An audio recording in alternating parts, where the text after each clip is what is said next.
हिंदी में यूपीएससी की तैयारी से संबंधित प्रोग्राम्स को देखने के लिए सब्सक्राइब करें स्टडी IQ IAS हिंदी।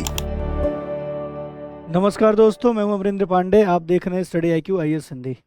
आज हम लोग एनसीईआरटी की बैच में शुरू करने वाले हैं क्लास 8 की एनसीईआरटी। हम लोग पढ़ रहे हैं आईएएस वाली एनसीईआरटी, जिसके अंतर्गत हम लोग पॉलिटी की एनसीईआरटी करते हैं। और आज हम लोग क्लास 8 की शुरुआत कर रहे हैं। विगत कक्षाओं में मैंने क्लास 6 और क्लास 7 की एनसीईआरटी कंप्लीट कर दी है। आज हम लोग क्लास 8 की एनसीईआरटी पढ़ेंगे। और 8 की एनसीईआरटी जब हम लोग पढ़ने जा रहे हैं तो सबसे पहले ध्यान रखिए, आपको विषय सूची देखनी है कि इस विषय सूची में हमारी पूरी 8 की पॉलिटी की क्लास में जो मूल रूप से जिस बात को फोकस किया गया है वो क्या है। मैं यहाँ पे देख पा रहा हूँ, तो यहाँ पर आप देख पाएंगे कि विशेषकर हम संविधान को अपने देखने वाले हैं। और ठीक ढंग से बात करें तो जब हम पॉलिटी की बात करते हैं तो पॉलिटी का सबसे बड़ा जो हिस्सा होता है वो कॉन्स्टिट्यूशन होता है, संविधान होता है। और क्लास 8 के अंतर्गत आप देखेंगे तो यहाँ पर सबसे पहले इकाई 1 में भारतीय संविधान और धर्मनिरपेक्षता की बात है। और ये जो धर्मनिरपेक्षता है ये भारतीय संविधान के भीतर आपको देखने को मिलेगा। और फिर अलग से हम इसकी समझ देखेंगे। इकाई 2 में जाएंगे तो हम पार्लियामेंट, संसद देखेंगे और कैसे कानूनों का निर्माण होता है उसे देखने वाले हैं। तो कैसे हमें संसद क्यों चाहिए, कानूनों की समझ हम देखेंगे कि कानून किसे कहते हैं, कानून क्यों जरूरी है, इस पे हम चर्चा करेंगे। इकाई 3 में जुडिशरी हमें देखनी है, न्यायपालिका और हमारी जो आपराधिक न्याय प्रणाली है उसको देखेंगे। इकाई 4 में जाएंगे तो सामाजिक न्याय की बात करेंगे। हाशिया की आवाज़ें, ये हाशिए पे जो लोग हैं वो कौन से हैं और उसे क्यों हाशिए पे कहा जाता है, तो हाशियाकरण की समझ हम देखेंगे और हाशियाकरण से निपटान देखेंगे। और जब आप हाशियाकरण की समझ की तरफ जाएंगे तब आपको क्लास 7 की समानता के बहुत सारे सिद्धांत आपको यहाँ पर फिर से देखने को मिलेंगे। जैसे जैसे आप आगे बढ़ रहे हैं एनसीईआरटी में, वैसे वैसे आपकी पुरानी चीज़ों से भी कनेक्ट करके चीज़ों को बताने का प्रयास आपका है। 5वें आर्थिक क्षेत्र में सरकार की भूमिका, जैसे आप लोगों ने देखा था सरकारी सेक्टर देखा था, स्वास्थ्य में सरकार की भूमिका आपने देखा था, आर्थिक क्रियाकलाप कैसे चलते हैं आपने कमीज देखी थी। तो इस तरीके से यहाँ पे जन सुविधाएं और कानून तथा सामाजिक न्याय ये पढ़ना है। तो कुल मिला के ठीक ठीक देखा जाए तो शुद्ध रूप से जो पॉलिटी है उसमें विशेषकर संविधान की समझ की जो बात है वो यहाँ से शुरू होती है। तो आइए शुरू करते हैं, बिना समय गंवाए अपनी कक्षा हम लोग शुरू करते हैं। आगे बढ़ते हैं। इकाई 1 के अंतर्गत आप यहाँ पे देख रहे हैं कि यहाँ पर संविधान जो निर्माण के समय जो लोग उपस्थित थे उनकी एक बड़ी पिक्चर आपको देखने को मिल रही है। अच्छी बात यह है कि तब के ज़माने में भी हमारे यहाँ पिक्चर जो है वो खींची जाती थी और ये पिक्चर आपको दिख रही होगी। एक बार मैं इसको जूम कर दूं तो थोड़ा और ज़्यादा क्लियर ये पिक्चर आपको थोड़ा सा दिख सकती है। आप देखिए, ठीक है। चलिए आगे बढ़ते हैं। पिक्चर से ज़्यादा जानने की ज़रूरत है।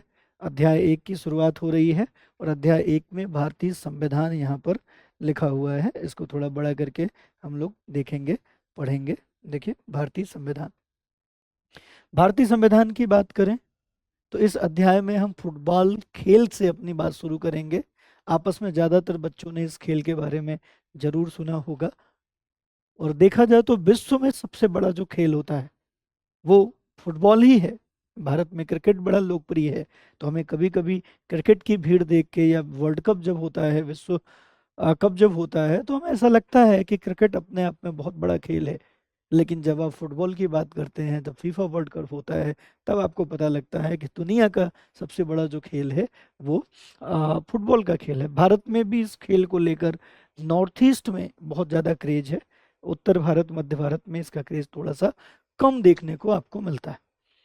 ज़्यादातर बच्चों ने इस खेल के बारे में, आप जानते हैं, इसके नाम से ही अंदाजा हो जाता है कि यह खेल पैरों से संबंधित है। फुटबॉल है तो एक बॉल होगा और पैर से खेलने से संबंधित है। फुटबॉल का एक नियम है कि गोलकीपर के अलावा कोई भी खिलाड़ी गेंद को बाह से नहीं छू सकता। जानते हैं आप लोग। सोचो, एनसीईआरटी किसी भी चीज को जब शुरू करती है तो कहाँ से शुरू करती है और कहाँ कनेक्ट करती है। और ये आपको आना चाहिए। आप किसी के ऊपर किसी में को समझ विकसित करने के लिए, प्रभावित करने के लिए अपनी अभिव्यक्ति में जब इस तरीके की चीज़ों को इस्तेमाल करते हैं तो वो प्रभावी हो जाता है। अगर किसी खिलाड़ी की बाह गेंद को छू जाती है तो इसे फाउल या कह लें तो गलत माना जाता है। कहने का मतलब है कि अगर खिलाड़ी फुटबॉल को हाथों में लेकर एक दूसरों को थमाने लगे तो उस खेल का अर्थात फुटबॉल उसे नहीं माना जाएगा। उसके लिए अलग से गेम है जहां पे फुटबॉल जैसा ही बॉल हाथों से खेला जाता है। इसी तरह हॉकी या क्रिकेट आदि दूसरे खेलों के भी कुछ तय नियम होते हैं। इन नियमों से खेल को परिभाषित करने और अलग अलग खेलों के बीच फर्क करने में हमें मदद मिलती है। हम अलग अलग खेलों को यहाँ से समझ पाते हैं और अंतर कर पाते हैं कि क्या अंतर है। ऐसे ही आप देखेंगे इन खेलों की तरह समाज में भी कुछ मूलभूत नियम होते हैं।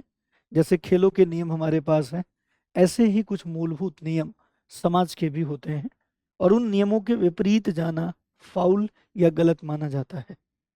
और वो नियम ये बताते हैं कि आपका व्यवहार, आपका आचरण किस तरीके का होना चाहिए। उन्हीं के उससे समाज का स्वरूप तय होता है। अलग अलग समाजों के बीच फर्क भी हमें पता लगता है। समाजों में कई अलग अलग समुदाय एक साथ रहते हैं, वहाँ नियमों को आम सहमति के जरिए तय किया जाता है। आधुनिक देशों में यह सहमति आमतौर पर लिखित रूप में पाई जाती है। जिस दस्तावेज में ऐसे नियम मिलते हैं उन्हें हम संविधान कहते हैं। अर्थात किसी भी समाज का संचालन जिन नियमों कानूनों के आधार पर होता है, उन नियमों कानूनों का समाहन जिस दस्तावेज में होगा उसे हम संविधान कहते हैं। और ये नियम कानून आधारभूत रूप से दो तरीके से समाज में स्थापित रहते हैं, एक तो लिखित रूप से और दूसरा अलिखित रूप से भी। कई बार ये पूरा का पूरा नियमों कानूनों का समूह परंपरागत रूप में चलता है, तो कभी कभी हम इसे अलिखित संविधान कहते हैं। अलिखित संविधान का मतलब ये नहीं होता कि वहां पर कुछ भी लिखा ना हो, और लिखित संविधान का मतलब ये नहीं होता कि सब कुछ लिखा हो। आधारभूत चीजें लिखित होंगी तो लिखित संविधान, आधारभूत चीजें परंपराओं में होगी तो अलिखित संविधान। इंग्लैंड का संविधान अलिखित संविधान माना जाता है, जबकि अमेरिका का संविधान लिखित संविधान है। लेकिन अगर इसे आप विजुअल करना चाहें तो लिखित संविधान ज़्यादा स्पष्ट रूप से विजुअल होता है। इसलिए संविधान को एक दस्तावेज के रूप में हम लोग मानते हैं जिनमें समाज के संचालन के मूलभूत नियम कानून होते हैं, उसे हम संविधान कहते हैं।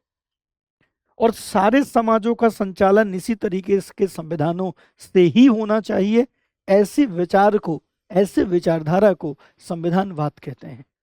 ऐसा विचार जो संविधान को अत्यधिक महत्व देता हो उसे हम संविधानवाद के नाम से भी जानते हैं। क्लास 6-7 में सामाजिक एवं राजनीतिक जीवन की पाठ्य पुस्तकों को आप लोगों ने देखा। भारतीय संविधान पे थोड़ी बहुत चर्चा हम लोग कर चुके हैं। इन किताबों को पढ़कर क्या कभी ये सवाल आपके भीतर उत्पन्न हुआ कि हमें संविधान की जरूरत आखिर क्यों है? हम संविधान क्यों चाहते हैं?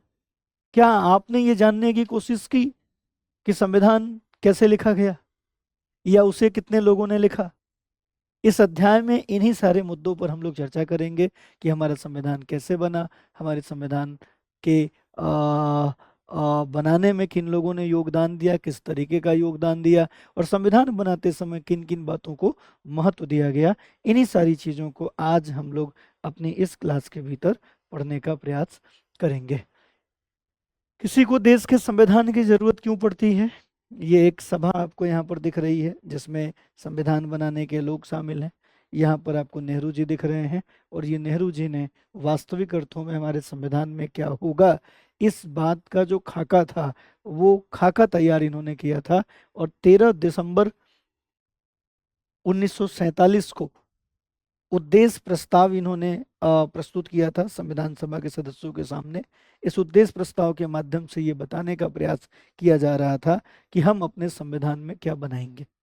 और फाइनली संविधान को बनाने का जो काम शुरू हुआ वो 22 जनवरी 1947 से, क्योंकि उद्देश्य प्रस्ताव तब पास किया गया, तब जाके हमारी संविधान सभा ने तय किया कि हम क्या बनाएंगे। संविधान बनेगा हमारा, एक संविधान सभा होगी। इस तरीके के विचारों की बात करें तो इस तरीके की विचारों की बात आप यहाँ पर देख सकते हैं। इसको थोड़ा बड़ा करेंगे तो आपको ये बखूबी दिखेगा। और ये बड़ा इंपॉर्टेंट है, ये डेट टाइम भी बड़ा इंपॉर्टेंट है। भारतीय संविधान की बात करें, 1934 में 1934 में भारतीय राष्ट्रीय कांग्रेस ने संविधान सभा के गठन की मांग को पहली बार अधिकृत नीति के रूप में शामिल किया। देखिए, पहली बार 1934 में भारतीय राष्ट्रीय कांग्रेस ने संविधान सभा के गठन के राष्ट्रीय स्तर पर इन्होंने ये तय किया कि हम इसे ग्रहण करेंगे, हम संविधान सभा बनाएंगे, और इस तरीके की मांग की अधिकृत रूप से। हालांकि इससे पहले एम.एन. रॉय, मानवेंद्रनाथ रॉय,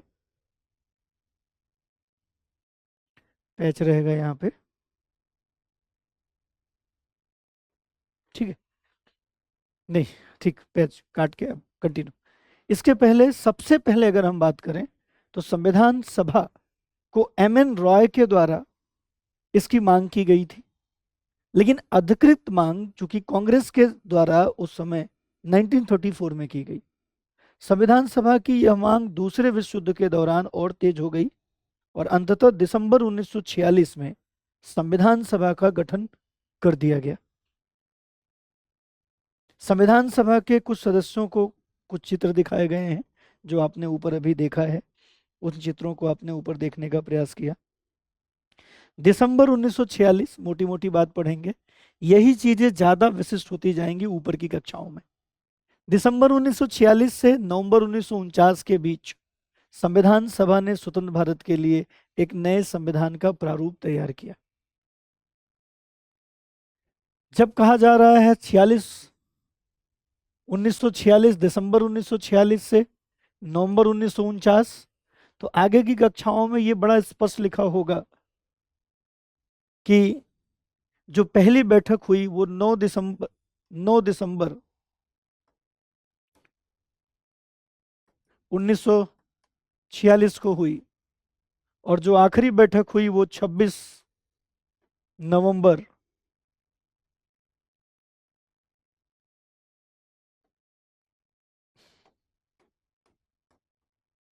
1949 को हुई। ये आखिरी बैठक थी। लगभग 2 वर्ष 11 महीने 18 दिन ये समय लगा था। 2 वर्ष 11 महीने और 18 दिन ये समय लगा था संविधान बनाने में। 150 साल की अंग्रेजों की हुकूमत के बाद भारतीयों को आखिरकार अपनी नियति और भविष्य तय करने का मौका मिला। संविधान सभा के सदस्यों ने स्वतंत्रता संघर्ष से उपजे महान आदर्शों को ध्यान में रखते हुए इस काम को बड़ी गंभीरता से निपटाने का प्रयास किया, बड़ा गंभीरता से अंजाम दिया। संविधान सभा के कामों के बारे में हम इसी अध्याय में पढ़ने का प्रयास करेंगे कि संविधान सभा ने कौन कौन से काम किए। अगर हम बात करें तो आज दुनिया में, देखिए, अगर हम बात करें तो आज दुनिया के ज़्यादातर देशों के पास संविधान है। दुनिया के ज़्यादातर देशों के पास संविधान है। आमतौर पर आप देखेंगे तो सभी देश लोकतांत्रिक देश हैं। जिन भी देशों की हम बात कर रहे हैं वो लोकतांत्रिक देश हैं। उम्मीद ये की जाती है कि इनके पास संविधान जरूर होगा, जो भी लोकतांत्रिक देश हैं। इसका मतलब ये नहीं है कि जिन देशों के पास संविधान होता है वो सभी देश लोकतांत्रिक होते हैं, ऐसा नहीं है। अन्य प्रकार के शासन व्यवस्था वाले देशों के पास भी संविधान हो सकता है। संविधान कई उद्देश्यों की पूर्ति करता है। पहला तो ये दस्तावेज उन आदर्शों को सूत्रबद्ध करता है जिनके आधार पर नागरिक अपने देश को अपनी इच्छा और सपनों के अनुसार रच सकते हैं, बना सकते हैं, चला सकते हैं। पहले तो वो आदर्श होते हैं संविधान में। यानी संविधान ही बताता है कि हमारे समाज का मूलभूत स्वरूप कैसा होगा। संविधान ही बताता है कि हमारे समाज का मूलभूत स्वरूप कैसा होगा। आमतौर पर कई समुदाय हमारे समाज में रहते हैं, उनके बीच कई बातें समान होती हैं, कई बातें असमान होती हैं। जरूरी नहीं है कि सारे मुद्दों पर सभी सहमत हो। संविधान नियमों का एक ऐसा समूह होता है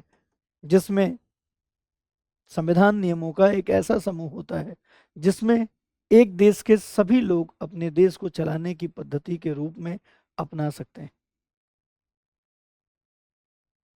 इसका मतलब है कि इसके जरिए वे न केवल ये तय करते हैं कि सरकार किस तरीके की होगी, बल्कि उन आदर्शों पर भी एक साझी समझ विकसित करते हैं जो हमेशा पूरे देश की रक्षा के लिए होगी, जिससे पूरे देश की रक्षा की जानी चाहिए। तो संविधान एकता के सूत्र में पिरोता है। संविधान सभी की आवश्यकताओं की पूर्ति को ध्यान में रखता है।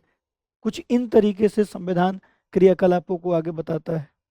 इन बातों का क्या मतलब है कि यह समझने के लिए आइए दो बिल्कुल अलग परिस्थितियों पर गौर करते हैं। दोनों घटनाओं भारत की उत्तरी सीमा पर स्थित नेपाल के ताजा इतिहास की घटना है। समाचार पत्रों के माध्यम से ऊपर दी गई जो खबर है उसमें बताया गया कि नेपाल के लोगों ने हाल ही में एक अंतरिम संविधान को मंजूरी दी। सवाल ये उठता है कि जब नेपाल में पहले से ही संविधान था तो उसे नए संविधान की आवश्यकता आखिर क्यों पड़ी? क्यों नेपाल नए संविधान की बात कर रहा है? क्यों नेपाल नए संविधान की तरफ आगे बढ़ रहा है? तो आप देखेंगे कि कुछ समय पहले तक नेपाल में राजतंत्र था। नेपाल में राजतंत्र था, वहाँ राजा का शासन था। 1990 में बना नेपाल का पिछला सिद्धांत इस सिद्धांत पर आधारित था कि शासन की सर्वोच्च सत्ता पर राजा होगा। लेकिन नेपाल के कई दशक लोकतंत्र की स्थापना के लिए जन आंदोलन चलते रहे। इसी संघर्ष के फलस्वरूप 2006 में आखिरकार उन्हें राजा की सत्ता खत्म करने पे कामयाबी मिली और इन लोगों ने कहा कि हम लोकतंत्र के रास्ते पे चलना चाहते हैं। इसके लिए उन्हें एक नया संविधान चाहिए, क्योंकि पुराना संविधान तो राजतंत्र क्या समर्थन करता है। और ऊपर मैंने बताया भी, लिखा भी आपने देखा कि जहाँ संविधान हो जरूरी नहीं है कि वो लोकतंत्र ही हो, राजतंत्र भी हो सकता है, कुलीन तंत्र भी हो सकता है, गणतंत्र भी हो सकता है। जैसे भारत का संविधान लोकतंत्रात्मक गणतंत्रात्मक दोनों है, लेकिन इंग्लैंड का संविधान लोकतंत्रात्मक और राजतंत्रात्मक है। नेपाल का संविधान राजतंत्रात्मक था। संविधान इंपॉर्टेंट। तो आप देखिए पिछले संविधान को इसलिए नहीं अपनाया जा सकता क्योंकि उसमें जो आदर्श हैं वो नेपाल के लिए जो लड़ाई कर रहे, इस संघर्ष में जो लोग शामिल हैं, वो उनके अनुरूप नहीं है, इसलिए उन्होंने ऐसा किया। नेपाल में लोकतंत्र के लिए कई जनसंघर्ष हुए। 1990 में अगर हम देखें तो 1990 में भी जनसंघर्ष हुआ। 1990 में जनसंघर्ष हुआ। लोकतांत्रिक व्यवस्था 2002 तक यानी 12 साल तक कायम रही। अक्टूबर 2002 में राजा ज्ञानेंद्र ने गांवों में माओवादी संगठनों के प्रभाव के बढ़ने का बहाना बनाकर सेना की मदद से सरकार के विभिन्न कामों को फिर से कब्जे में लेना शुरू कर दिया। यही कारण था कि 2005 में राजा ने शासन की पूरी बागडोर अपने हाथों में ले ली।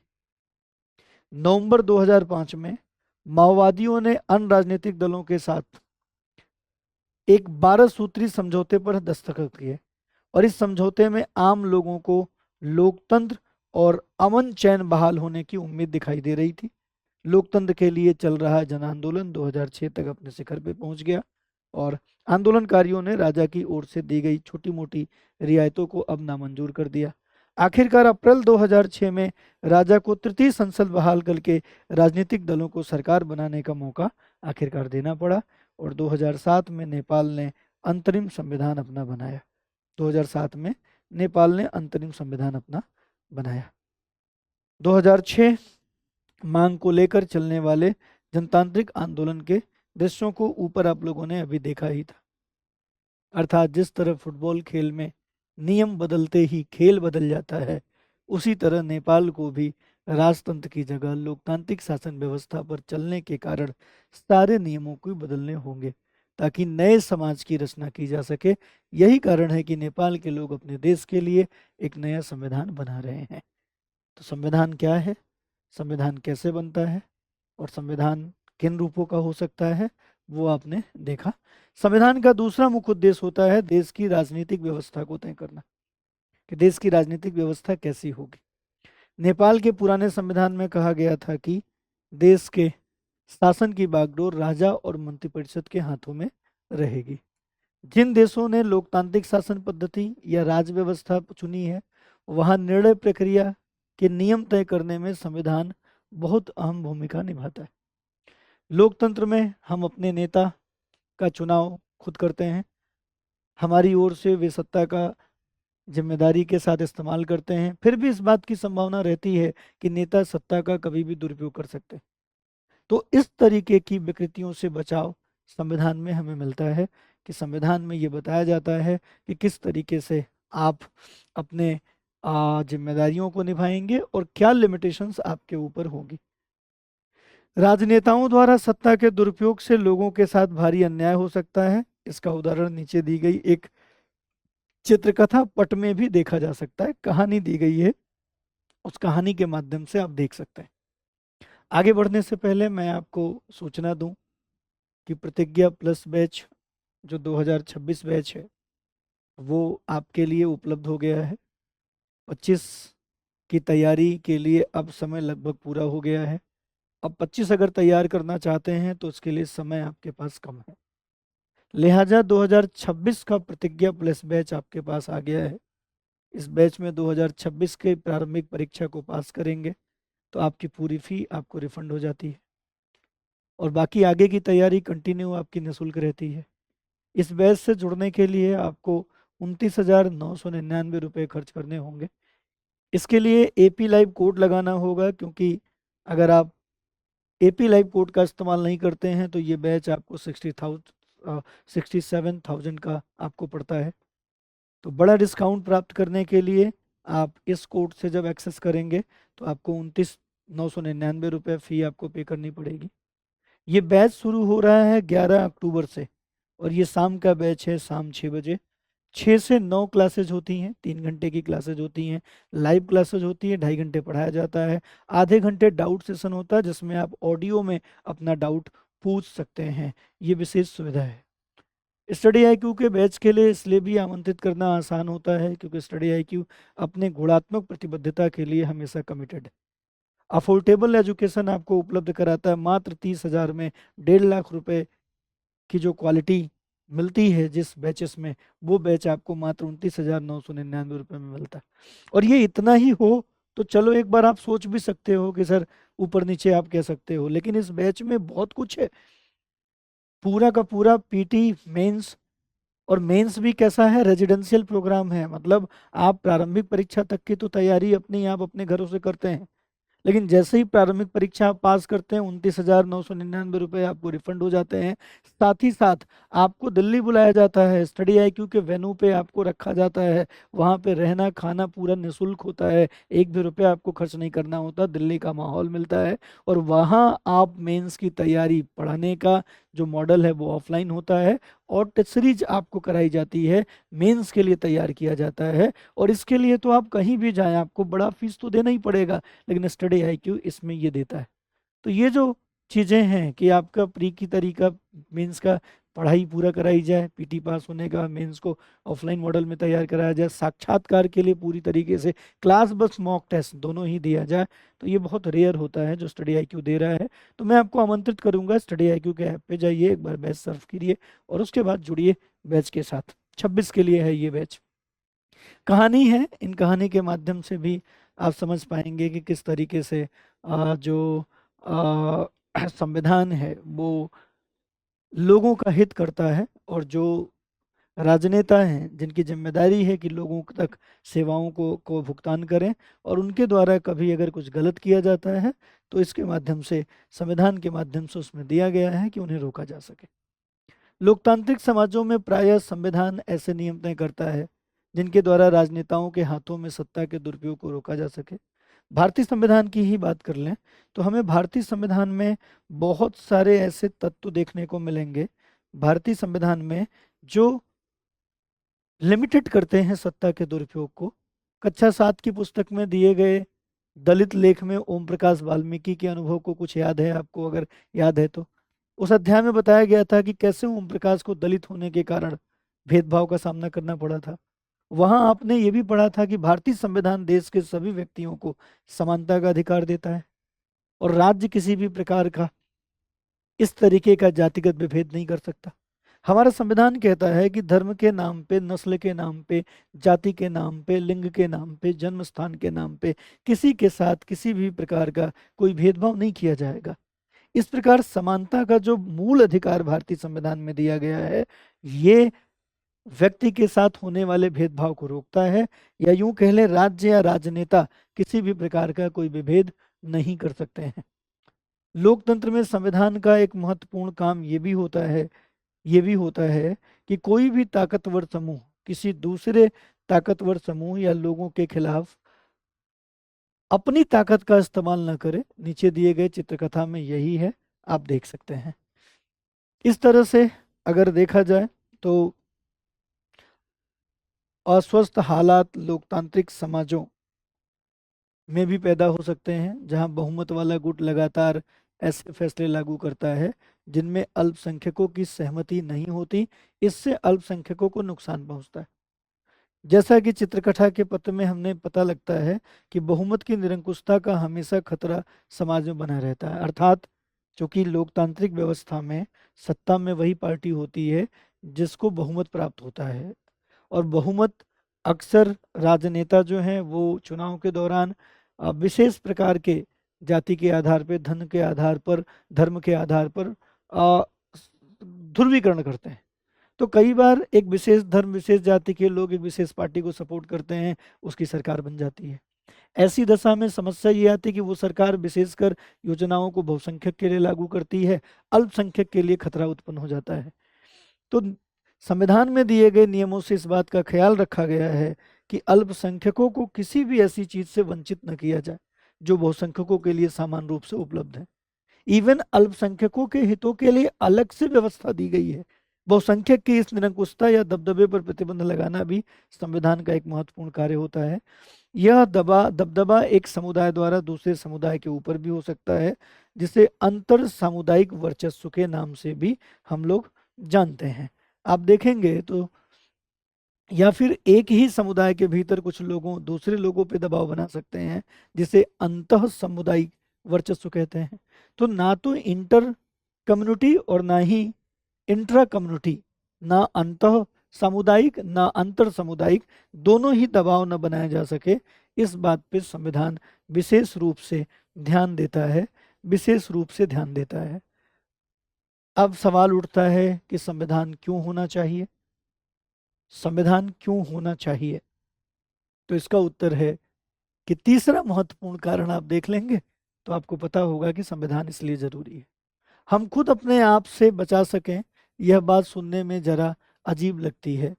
असल में इसका मतलब यह है कि कई बार हम किसी मुद्दे पर बहुत तीखे ढंग से सोचने लगते हैं। ऐसे विचार हमारे व्यापक हितों को नुकसानदेह हो सकते हैं। संविधान में हमें ऐसी भावनाओं से बचाने में मदद करता है। इसे समझने के नीचे एक कहानी दी गई है। इस कहानी को थोड़ा सा देखने का प्रयास कर लेते हैं। देखिए, आपको शायद ये दिख रहा होगा, शबनम दुविधा में है, उसे कुछ तय करना है। कल परीक्षा के लिए मुझे 2 अध्याय पढ़ने हैं, लेकिन इस समय तो मेरा पसंदीदा टीवी कार्यक्रम भी आ रहा है, मैं इसे देखे बिना नहीं रह सकती। पर अगर मैं ऐसा करती हूँ तो मैं ये दोनों अध्याय नहीं पढ़ पाऊंगी। शबनम, तुम परेशान लग रही हो, क्या बात है? अच्छा हुआ मैंने कल टेलीविजन नहीं देखा, उन आखिरी 2 अध्यायों में से बहुत सारे सवाल आए थे। शबनम इस बात पर क्यों खुश हो रही है कि उसने टीवी नहीं देखा? ऐसी स्थिति में आप क्या कर सकते हैं? ये एक चित्रपट कथा यहाँ पे आपको देखने को मिली। अब देखते हैं कि इससे संविधान का जुड़ाव हमें कैसे देखने को मिलता है। संविधान हमें ऐसे फैसले लेने से रोकता है जिसमें बड़े सिद्धांतों को ठेस पहुंचती सकती है, जिससे देश में आस्था रखता है, जिनमें देश आस्था रखता है उसमें ठेस पहुंच सकती है। इसलिए संविधान हमें निर्णय लेने में सहयोग करता है। उदाहरण के तौर पे हो सकता है कि लोकतंत्र को मानने वाले अधिकांश लोग गंभीरता से महसूस करने लगें कि दलगत राजनीति यानी पार्टी पॉलिटिक्स बहुत विकृत हो चुकी है। इसलिए अब चीजों को दुरुस्त करने के लिए किसी तानाशाह को ही शासन सौंप देना चाहिए, या किसी फौजी शासन का हो जाना चाहिए। कई बार ऐसा सोचने लगते हैं लोग। हम लोगों ने भी पिछली सरकारों में ये सोचा कि सरकार हमारी कितनी कमजोर है, अंतर्राष्ट्रीय मुद्दे पे खुल के बात नहीं करती, हमें एक मजबूत सरकार चाहिए जो दुनिया को आंख दिखा सके। तो हमने बदलाव किया और आज मजबूत सरकार रखा है जो दुनिया को हर हर बात पे आंख दिखाती रहती है। तो ये देखना होगा। इस भावना में बहकर लोग कई बार इस बात को महसूस नहीं कर पाते कि लंबे दौर में तानाशाही शासन उनके सारे हितों को तहस नहस कर देगा।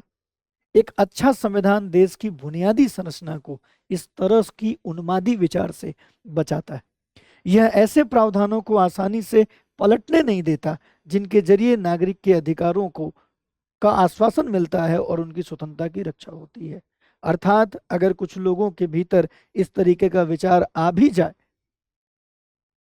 कि हम ऐसा बदलाव कर लें, तो संविधान में ऐसे प्रावधान हैं, ऐसी चीजें ऑलरेडी लिखी गई हैं जिससे कि आप गलत निर्णय की ओर ना जाएं। तो संविधान क्यों चाहिए? संविधान इसलिए चाहिए कि हम गलत निर्णय लेने से बच सकें। आप समझ पाएंगे संविधान किसी भी लोकतांत्रिक समाज में कितनी महत्वपूर्ण भूमिका निभाता है। इस कहानी से ये चीज आपके समझ में आए। जीएस तो आप पढ़ते हैं, जीएस के साथ साथ ऑप्शनल की भी जरूरत होती है। ऑप्शनल बहुत जरूरी है और ऑप्शनल आपके मेंस के फाइनल रिजल्ट में 50% नंबर सहयोग करता है जितना जीएस सहयोग करता है। और उससे भी बड़ी बात है कि जीएस के लिए आप बहुत तैयारी करते हैं।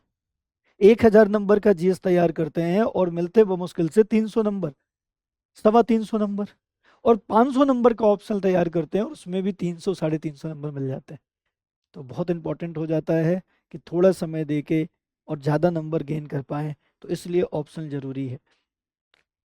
कई सारे ऑप्शनल के विकल्प आपके पास होते हैं, उसमें से आपको चुनाव करना होता है कि आप किस ऑप्शनल के साथ जाएंगे। ऐसे ही राजनीति विज्ञान एवं अंतर्राष्ट्रीय संबंध, जिसे पहले पोल साइंस कहा जाता था, अब पीएसआईआर के रूप में पूरा उसको कहा जाता है। उसको अगर आप तैयार करना चाहते हैं, और तैयार करना भी चाहिए क्योंकि पीएसआईआर सर्वाधिक जीएस में भी महत्वपूर्ण योगदान देता है, तो आपको एक बैच जो कि शुरू हो रहा है 8 अक्टूबर से दोपहर में 1 बजे, पीएसआईआर 14,999 रुपये आपको फ़ी पे करनी पड़ेगी एपी लाइव कोड के साथ। मेरी फ़ोटो है, मैं ही ये पढ़ाता हूँ पीएसआईआर। तो अक्टूबर बैच में आप जुड़ सकते हैं। यही वाला थंबनेल आपको ऐप पे जाके देखना होगा और 8 अक्टूबर से जो बैच शुरू हो रहा है, इस बैच के साथ आप जुड़ सकते हैं। इस बैच के साथ आप जुड़ सकते हैं। चलिए, निम्नलिखित उदाहरण से मूलभूत नियमों की तालिका को आप भर सकते हैं। इसके जरिए कुछ लोकतांत्रिक समाजों संविधान की महत्वपूर्ण भूमिका को निभाया जा सकता है। ये कुछ चीज़ें हैं जो आपने ऊपर पढ़ा, उसके माध्यम से फिल कर सकते हैं, भर सकते हैं। अब हम लोग आते हैं भारतीय संविधान के मुख्य लक्षण पे। किस पे आते हैं? भारतीय संविधान के मुख्य लक्षण पे आते हैं कि भारतीय संविधान का मुख्य लक्षण क्या है। ठीक है, अब इसे हम अगली कक्षा में पढ़ेंगे क्योंकि भारतीय संविधान के मुख्य लक्षणों में आप साइलेंट फीचर के रूप में भी इसको जानते हैं और कई सारे बड़े मेजर सेगमेंट हैं जो भारतीय संविधान के मुख्य लक्षणों में पढ़े जाते हैं। तो कल की क्लास में फिर पढ़ेंगे हम लोग इसको। जुड़िएगा ज़रूर क्लास पे। अगर आप नए हैं तो चैनल को सब्सक्राइब कर दीजिए। क्लास पे अगर नए हैं तो क्लास को लाइक कर दीजिए। रेगुलर देखते हैं तो दोस्तों मित्रों तक शेयर करिए। कल फिर मिलते हैं इसी समय। धन्यवाद। जय हिंद। हिंदी में यूपीएससी की तैयारी से संबंधित प्रोग्राम्स को देखने के लिए सब्सक्राइब करें स्टडी IQ IAS हिंदी।